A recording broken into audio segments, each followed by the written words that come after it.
সংসারের কাজের কোনো শেষ নেই, তেমনি ভালোবাসারও কোনো শেষ নেই। হ্যালো এভরিওয়ান, আসসালামু আলাইকুম, welcome to my new mini blog. আমি নাসরিন ওয়েলকাম জানাচ্ছি আমার নতুন আরেকটা ভিডিওতে। আচ্ছা, আজকে আপনাদের একটা প্রশ্ন করি, এমন কোনো দিন কি আছে যেদিন একটা সংসারের সব কাজ শেষ হয়ে যায়? আমার তো মনে হয় নেই, কারণ একটা কাজ শেষ হতে না হতেই আরেকটা কাজ অপেক্ষা করে থাকে। সকালে ঘুম থেকে ওঠা থেকে শুরু করে রাতে সবাই ঘুমিয়ে যাওয়া পর্যন্ত শুধু দায়িত্ব আর দায়িত্ব।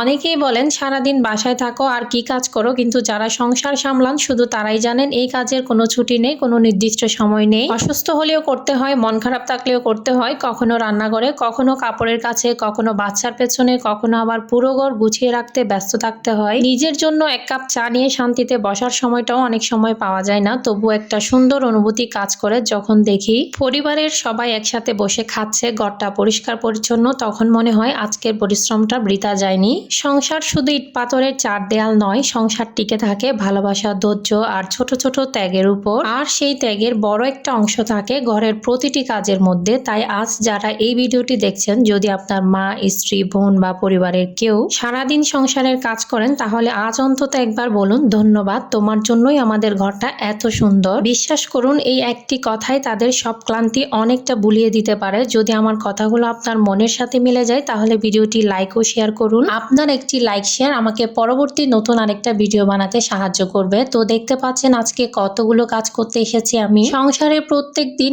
এত এত কাজ যা বলার বাইরে। তো আজকে আমি অনেকগুলো কাজ করেছি। এইখানের মধ্যে আমি দেখতে পাচ্ছেন অনেকগুলো থালাবাটি হয়েছে, সেগুলো ধুয়ে নিচ্ছি। থালাবাটি সারাদিন ধুতেও ভালো লাগে, কিন্তু এই প্রেসার কুকারটা ধুতে আমার অনেক বেশি বিরক্ত লাগে, একদমই ভালো লাগে না। প্রেসার কুকারটাও অনেক বেশি বড়, 6.5 লিটারের, তো এটা ধুতেও আমার বেশি বিরক্ত লাগে। এদিকে রাতের জন্য আমরা দুধ জাল দিয়ে নিয়েছি এবং হাজবেন্ডকে কিছু জিনিস ছিল না, সেগুলো আনতে পাঠিয়েছি বাজার থেকে, উনি নিয়ে এসেছেন। এখানে কিছু চিনি, দুধ, তারপর শ্যাম্পু সবকিছু এনেছেন, আর আমি এগুলো সুন্দর মতো সবকিছু গুছিয়ে রাখছি। তারপর চলে এসেছি এখানে, ওনার ডেস্কটা একদম অগোছালো করে রেখেছেন। আজকে ভাবলাম অনেকদিন অগোছালো ছিল, আজকে সবকিছু একদম গুছিয়ে ডেস্কটাকে একদম সুন্দর করে সাজিয়ে ফেলবো। যেই কথা সেই কাজ, আমি সব কাপড় একসাথে বের করে নিচ্ছি। তারপর আমি ডেস্কটার সব কাপড়গুলো ভালো মতো ভাঁজ করে একদম গুছিয়ে নিব। এগুলো সবগুলোই আমার ভাঁজ করা, আয়রন করা কাপড় ছিল, কিন্তু উনি একটা নিতে গিয়ে আরেকটাকে এভাবে এলোমেলো অগোছালো করে ফেলে। তো দেখতেই পাচ্ছেন আমি ডেস্ক থেকে একদম সবগুলো বের করে পুরো খালি করে ফেলেছি। এখন একটা একটা আবার ভাঁজ করব, ভাঁজ করে এগুলো নিজেদের জায়গায় গুছিয়ে রাখবো। যারা